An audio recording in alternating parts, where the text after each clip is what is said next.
Bonjour à tous, j'espère que vous allez bien. Aujourd'hui on se retrouve pour parler de livres. Donc il est vrai que je vous ai fait deux hauls bouquins et que je vous ai jamais présenté ce que j'avais lu ou non. Donc je me suis dit qu'aujourd'hui c'était la bonne occasion pour vous parler des livres que j'ai déjà lus. Pour la vidéo d'aujourd'hui, je vais vous en présenter 5 parce que j'ai vraiment peur qu'après ça fasse trop. Donc je me suis dit qu'on allait y aller petit à petit. Je vais vous lire les résumés et vous donner mon avis à chaque fois sur pourquoi je les ai aimés ou pourquoi je ne les ai pas aimés. Je pense qu'on va tout de suite commencer avec les livres Disney plutôt parce que je sais que beaucoup me suivent pour ceci et si vous êtes intéressé par les autres livres qui ne sont pas Disney, vous pourrez continuer ensuite la vidéo et pour ceux qui aiment que Disney, pourquoi pas la quitter en cours de route, c'est vous qui voyez. Le premier livre que j'ai à vous présenter, il s'agit d'un Twisted Tale, donc c'est Ce rêve bleu, Twisted Tale de Liz Braswell. Donc les livres Twisted Tale, en fait, sont des livres qui s'inspirent des grands Disney et où, par exemple, il va y avoir un twist justement où les méchants vont prendre le dessus et comment l'histoire se serait déroulée si les méchants étaient plutôt en train de gagner.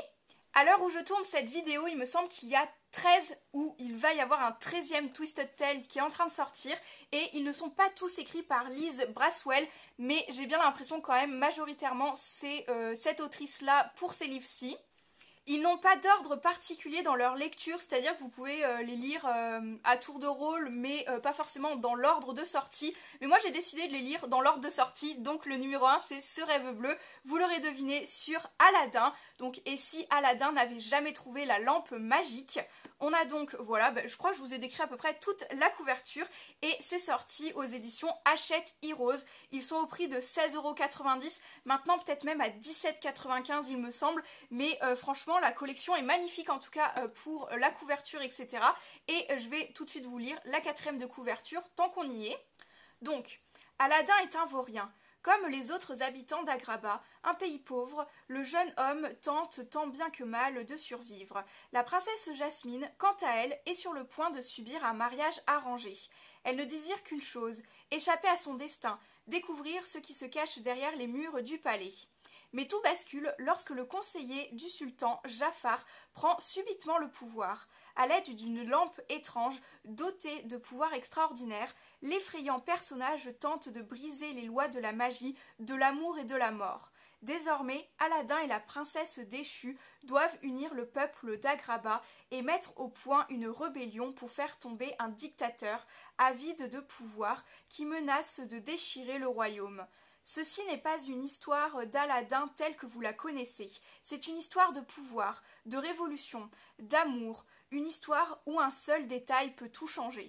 Après cette petite lecture, je vais pouvoir vous exposer mon avis. Tout d'abord, j'ai beaucoup apprécié ce livre-ci et pourtant j'y partais avec un a priori un petit peu négatif parce que je me suis dit, étant donné que je chéris beaucoup les Disney, que je les connais pratiquement par cœur et tout, je me suis dit je vais pas arriver à me détacher de ce petit truc Disney que je connais déjà et j'avais très peur de ne pas pouvoir rentrer dans le livre à cause de ceci et en fait pas du tout. J'ai réussi totalement à faire ça. Je pense que certains n'apprécient pas les Twisted Tale justement à cause de ceci. Donc là j'ai vraiment essayé de rentrer mes petits souvenirs Disney dans un tiroir et me dire c'est tout autre chose et tu n'y penses pas. Et ça a plutôt bien marché. C'est vrai que j'ai quand même trouvé des similitudes, des petits clins d'œil, des petites choses comme ceci et que j'ai beaucoup apprécié en fait tout de même chercher ces petites différences et ces petites choses qui sont totalement pareilles. Bon, ça aura duré que quelques minutes mais je vais récupérer Patapouf sur mes genoux bien évidemment comme d'habitude. Je ne sais pas trop comment vous donner mon avis sans vous spoiler le livre parce que je voudrais pas justement vous décrire l'histoire etc. sur ce qui change et ce qui ne change pas du Disney parce que c'est plus intéressant de le découvrir soi-même je trouve. Le style d'écriture moi je l'ai beaucoup apprécié, je trouve qu'il y a un juste équilibre entre les actions, les descriptions etc. et que c'est vraiment bien tourné, bien écrit. En tout cas moi c'est un genre de livre que j'aime beaucoup lire parce que ce n'est pas trop compliqué à lire mais c'est pas non plus le truc le plus facile à lire quoi, c'est pas des livres vraiment où t'as 5 ans et demi pour pouvoir le lire. Au niveau pareil de l'expérience de lecture, j'ai vraiment beaucoup apprécié parce que l'écriture est sympathique, ni trop gros, ni trop petit à lire, vraiment parfait. Je pense que maintenant il y a des standards au niveau des tailles de police, etc. dans les livres, mais vraiment ils sont bien respectés en tout cas si c'est le cas, ou sinon il est très agréable à lire tout de même. Les chapitres sont ni trop longs ni trop courts également, donc si vous voulez lire une petite dizaine de pages et y revenir plus tard, c'est totalement possible. Il y a vraiment également des personnalités qui sont creusées au niveau des personnages et ça j'apprécie grandement parce qu'on est plongé dans le livre et on peut vraiment s'identifier à certains personnages, certains pas du tout, et on peut en découvrir vraiment d'autres sous d'autres facettes. Et petite chose à préciser également, moi j'aime bien quand il y a un minimum d'émotion dans les livres et là je l'ai retrouvé. En tout cas moi j'ai été attendrie par certains personnages, émue par certaines actions, etc. Donc c'est tout ce que j'attendais d'un bon livre, notamment sur Disney, donc j'en suis d'autant plus contente parce que ça regroupe également une très bonne lecture, une lecture agréable avec un thème, un univers que j'adore. Pour essayer que ce soit plus parlant, je vais lui donner une note sur 10 afin de vous dire si je l'ai plutôt bien aimé ou non. Et franchement, pour un premier Twisted Tale que j'ai lu, je lui donnerai 8 sur 10 car j'ai été agréablement surprise par ma lecture et dans le bon sens du terme. Ensuite, deuxième livre Disney et je vais passer à Miroir Miroir de Serena Valentino. Donc Serena Valentino, c'est une autrice cette fois-ci sur une autre série de livres Disney. Il me semble que ceux-là, livres sur les méchants Disney, sont uniquement écrits par Serena Valentino cette fois-ci. Et c'est du coup une toute autre série sur Disney, les méchants Disney, par les éditions Hachette Heroes. Cette fois-ci, pour ces livres Disney, des vilains Disney, il me semble qu'il faut les lire absolument dans le bon ordre, donc c'est-à-dire du premier au dernier, étant donné qu'il y a un fil conducteur, un peu un fil rouge à suivre dans toutes les histoires. Donc je pense, vu comme se débute l'histoire et vu comme se termine l'histoire, vous pouvez totalement comprendre l'histoire de A à Z sans avoir besoin des autres, parce c'est quand même des méchants à part entière et des histoires du coup différenciées, mais on voit bien que derrière il y a l'impression qu'il y a un autre petit truc à comprendre, donc je pense que c'est pour ça qu'il faut pouvoir lire tous les livres les uns à la suite des autres. Donc le Miroir Miroir, vous aurez compris, c'est celui de la méchante reine de Blanche-Neige et celui-ci est au prix de 14,95 €. C'est donc le premier de la série et le premier que j'ai lu. Donc pareil, je vais vous lire le petit résumé à l'arrière. Donc l'histoire de la méchante reine. La méchante reine n'a pas toujours été mauvaise. Il était une fois une jeune femme qui ignorait qu'elle était belle, si belle qu'un roi en tomba éperdument amoureux. Il l'épousa et l'emmena vivre dans son château avec sa fille. Entourée par l'amour du roi et de cette petite fille qu'elle aimait comme sa propre enfant, la nouvelle reine s'épanouit. Malheureusement, la guerre éclata et le roi y laissa la vie. Le cœur de la reine se brisa, se flétrit. Elle se retrouva seule et à la merci d'un miroir maudit qui chaque jour lui rappelait sa triste enfance, malmenée par un père détestable. Chaque jour qui passait l'éloignait un peu plus de Blanche-Neige, jusqu'au matin où Blanche-Neige devint la plus belle de toutes et où la reine réclama son cœur.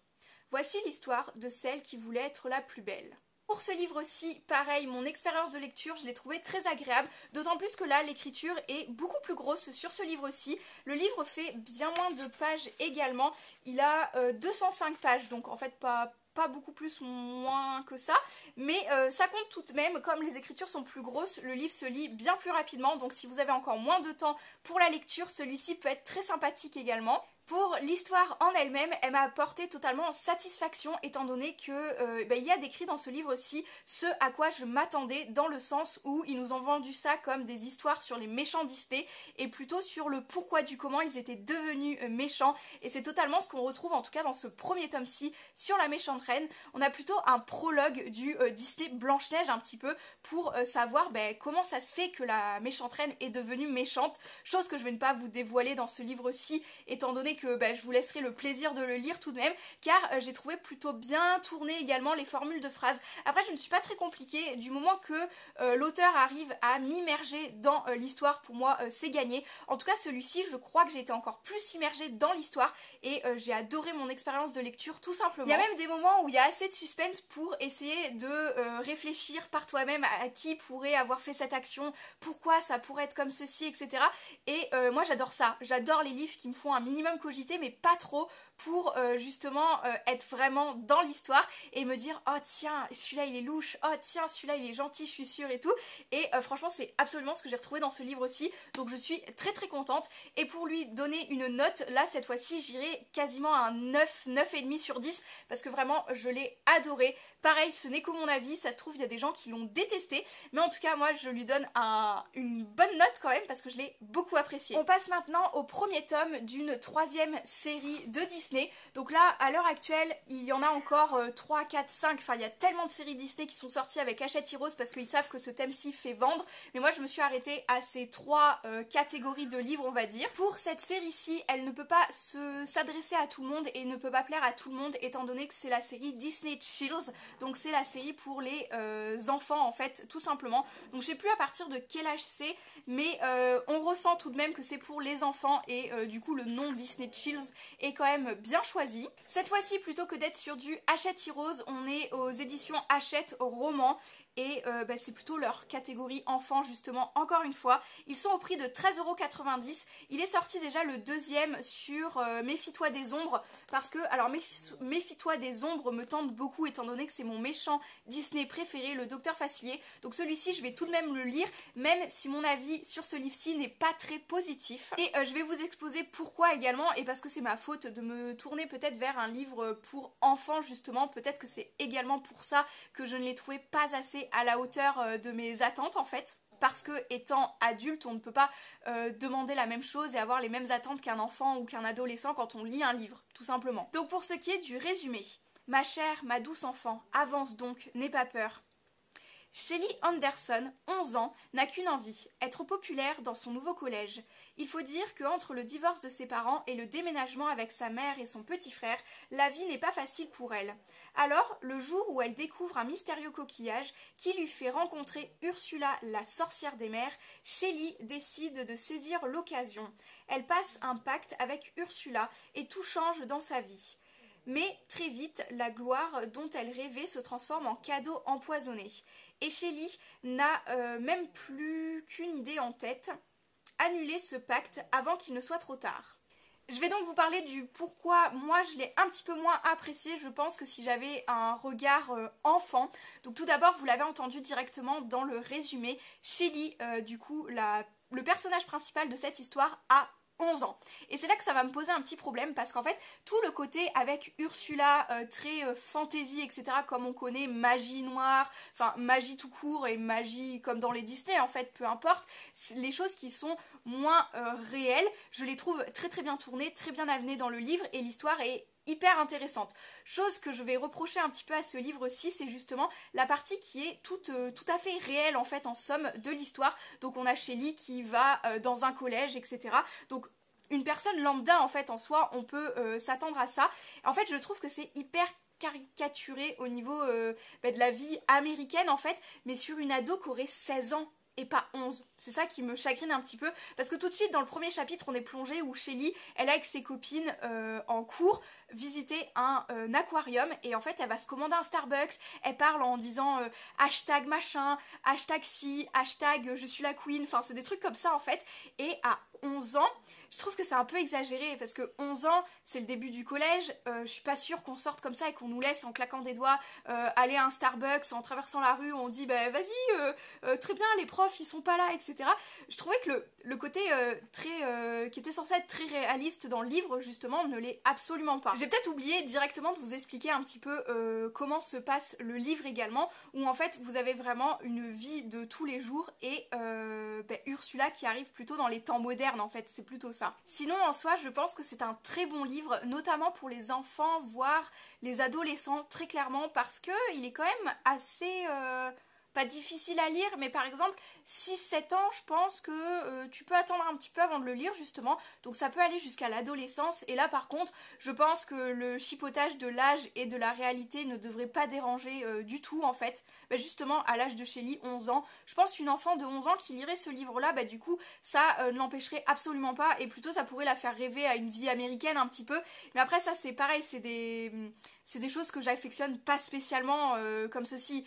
Et c'est peut-être mon côté un peu protecteur envers les enfants qui me fait penser que le livre est quand même un petit peu tiré par les cheveux sur la partie, encore une fois, qui est censée être réaliste. En revanche, et du coup je vais peut-être me répéter un petit peu, mais sur la partie magie où Ursula intervient, etc., c'est vraiment une histoire fantasy comme on peut l'attendre d'un livre sur Disney ou d'un livre tout autre, un petit peu fantasy enfant.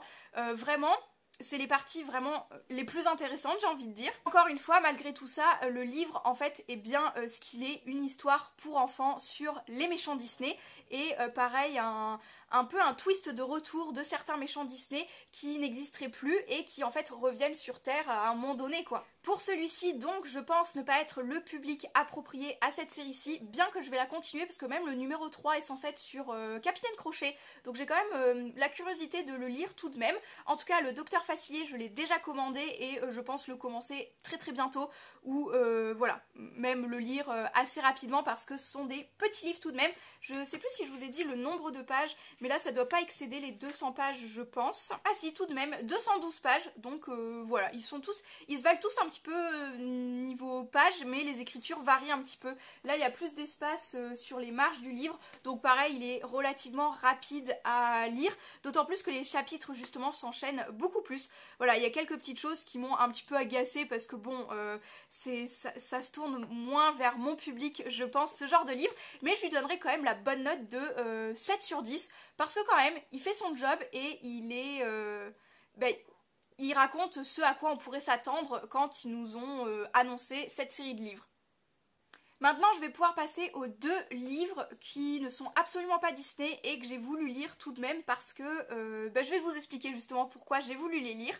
Donc on a tout d'abord celui-ci qui est Easy Nobody, donc de Anne Loyer. Celui-ci c'est un petit peu particulier, le pourquoi du comment j'ai voulu le lire, tout simplement étant aide aux devoirs l'année dernière en année scolaire du coup, donc avant l'été, une de mes élèves avait justement ce livre-ci à lire et un résumé à faire plus un abécédaire, un genre d'exposé avec des mots qu'elle avait envie d'associer à ce livre-ci et expliquer un petit peu comme ceci ce qu'il en était de ce livre-ci. J'ai trouvé l'exercice hyper intéressant à faire et notamment en lisant le résumé et en faisant plusieurs exercices sur ce livre, en fait j'ai eu très très envie de le lire parce que j'avais des brides comme ça de l'histoire et je me disais mais mince, c'est quand même le style de livre que j'aurais voulu lire à l'adolescence, et je me suis dit mais cette chance d'avoir une prof de français comme ça qui fait lire des livres un petit peu actuel sur ce que peut ressentir les élèves entre le harcèlement, la solitude à l'école, les choix d'études futures et tout. Je me suis dit mais ça a l'air tellement intéressant que j'ai très très envie de m'y tourner et je me le suis acheté également.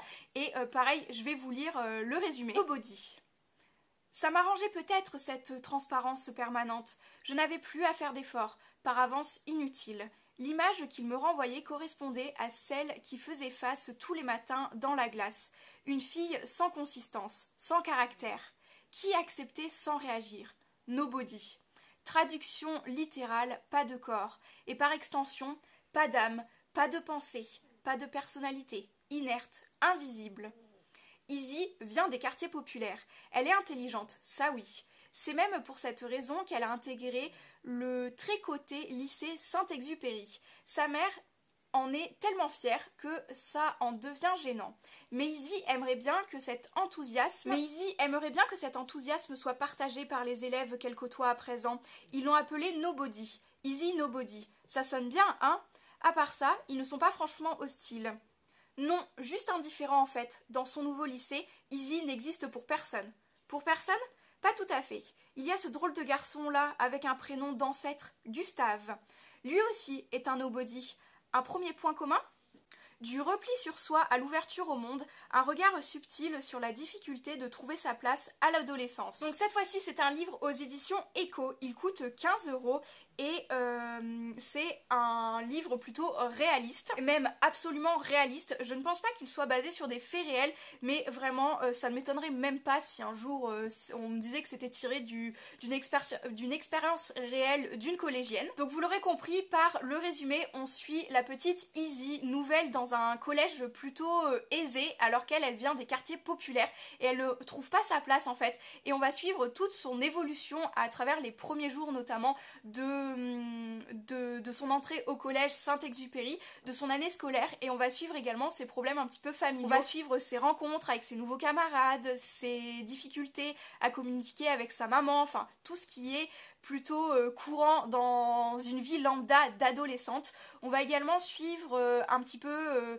ses rencontres même en dehors du collège justement. Et je trouve tout simplement que l'histoire d'Izzy peut faire réfléchir, et notamment c'est pour ça que je trouve que c'est hyper intéressant de pouvoir le lire dès le collège. Après je ne sais pas non plus comment vous décrire toute l'histoire de Izzy sans vous spoiler le livre également, parce que si vous avez l'occasion, ne rien que d'aller le feuilleter ou quoi que ce soit, notamment si j'ai des plus jeunes qui me suivent, et je pense que oui tout de même, franchement jusqu'au lycée vous pouvez facilement le lire et le trouver intéressant je pense. Petite parenthèse autre, du coup l'auteur de ce livre, Anne Loyer, est une personne mais extraordinaire, vraiment adorable.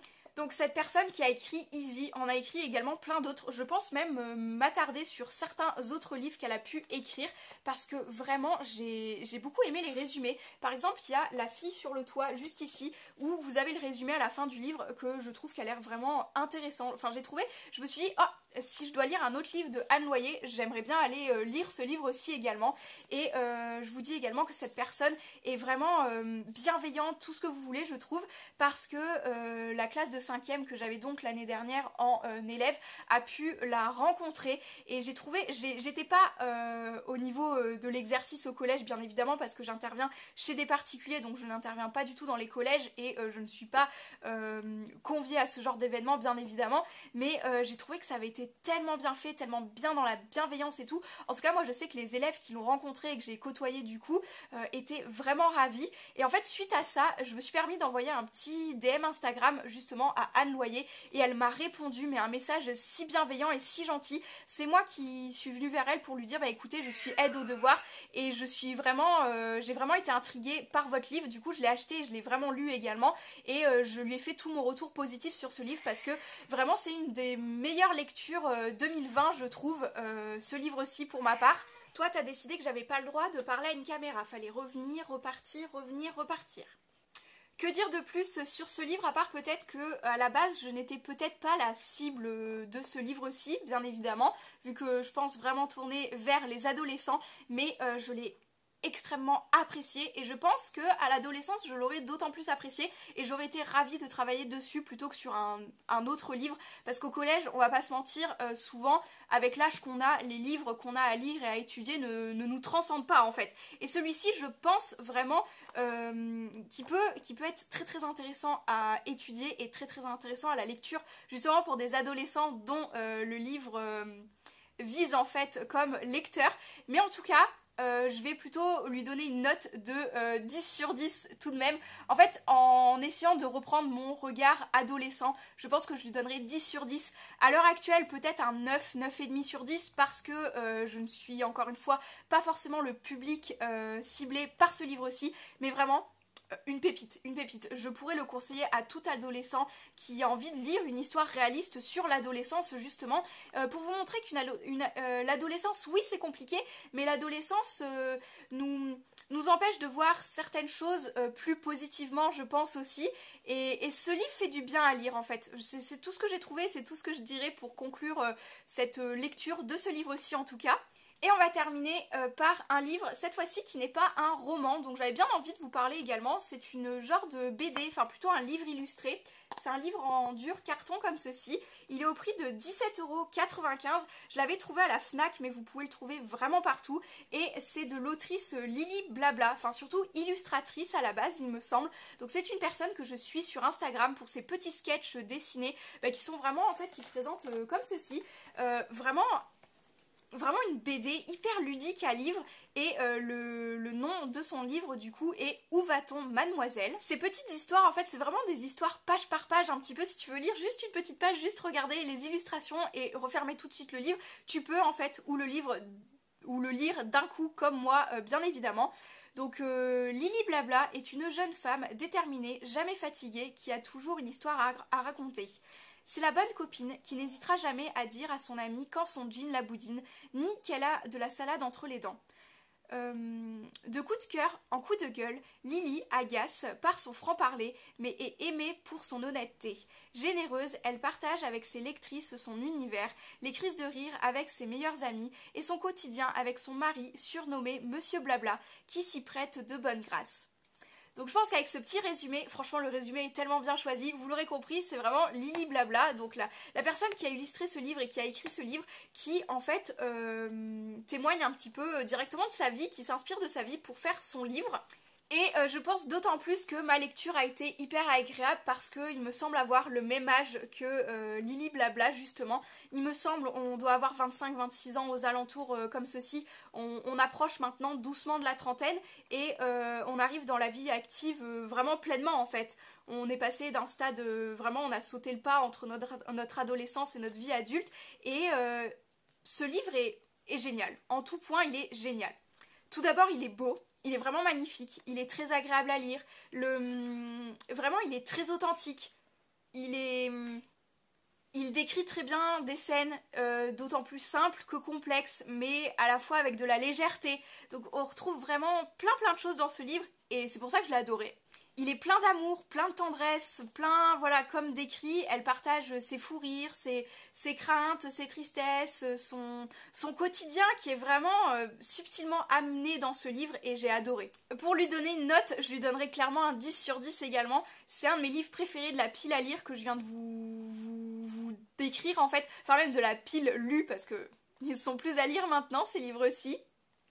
Voilà pour cette vidéo, pour cette description de livres. J'espère que j'aurais pu vous donner envie d'aller acheter, feuilleter un de ces livres-ci, que la vidéo n'était pas trop fouillie parce que parfois j'aime des choses mais je ne sais même pas décrire pourquoi j'aime les choses. Parfois je lis un livre et je vais dire « Oh, je l'ai adoré !» Et en fait je vais pas pouvoir te dire pourquoi je l'ai adoré parce que ça va être un global et je vais pas savoir l'exprimer. Donc j'espère qu'à travers cette vidéo j'aurai su le faire. Après c'est un très bon exercice pour moi également pour pouvoir... d'écrire ce que je pense sur ces livres-ci. Le prochain sera meilleur, j'espère. En tout cas, ma non-facilité à faire cet exercice-là, j'espère qu'elle ne se sera pas trop vue. Et sur ce, je vous invite à vous abonner à la chaîne si vous aimez les livres comme moi, si vous aimez Disney, les Funko Pop ou autres. Je vous invite à regarder ce qu'il y a d'autre sur ma chaîne. Et si le contenu vous intéresse, à vous abonner, liker, commenter. Et on se retrouve très bientôt pour de prochaines vidéos ou pour de nouveaux vlogs. Ciao!